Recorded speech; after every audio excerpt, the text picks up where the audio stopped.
Close your eyes for the moment.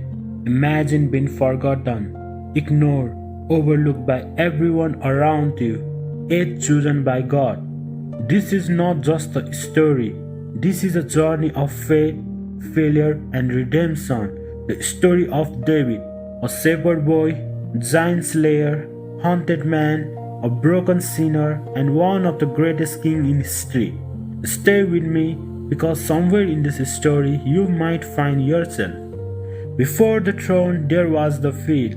David was the youngest son in his family. While his brothers stood strong and proud, David was sent to take care of sheep. Day after day, under the burning sun, in the silence of lonely fields, no recognition. But what looked like isolation was actually a preparation.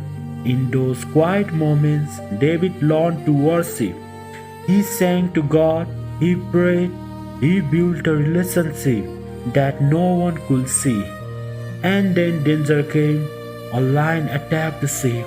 A bear followed. But David did not run. He fought, not because he was strong, but because he believed, the Lord is with me.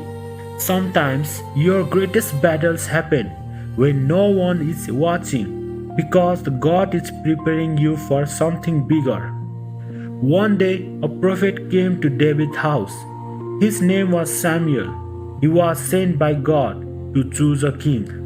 David's brother stood tall, strong, impressive. Surely one of them would be chosen. But God said something powerful.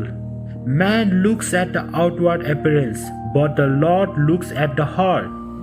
David was not even invited at the first. He was still in the field, forgotten. But God remembered him. When David arrived, God said, "This is the one." And in that moment, David was anointed king. You may be overlooked by the people, but never by God. War broke out. The army of Israel stood on one side, their enemies on the other. And every day a giant came forward. His name was Goliath. He was massive, powerful, terrifying. For 40 days he mocked Israel. "Send me a man to fight." But no one moved. Fear filled the camp. Even King Saul trembled. Then David arrived just to deliver food to his brother. But when he heard the giant, something rose inside him. Not fear, faith. Who is this that defies the armies of the living God? People laugh at him. You are just a boy. Saul doubted him. You are not ready. But David remembered something: the lion, the bear, and the God who saved him. He refused armor. He picked up the fight smooth stones. And then he ran toward the giant. Not away, but toward. The stone flew and the Goliath fell.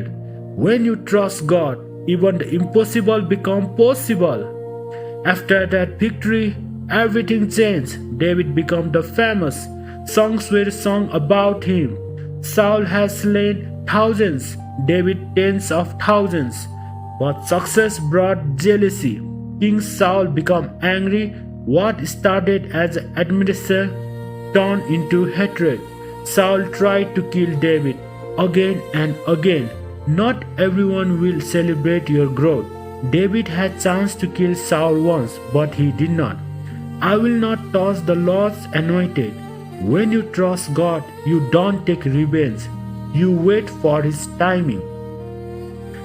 David became a fugitive, running through deserts, hiding in caves, living in fear. The man chosen to be a king was now homeless. This was the breaking point. How long, Lord? But something powerful happened in the wilderness. David grew deeper. He did not lose faith. He strengthened it. He wrote songs, prayers, cries to God. Sometimes God allows wilderness season to shape your heart, not to destroy it. Finally, the waiting ended. Saul was gone. David became king. The shepherd became the ruler. He united the nation. He led with courage.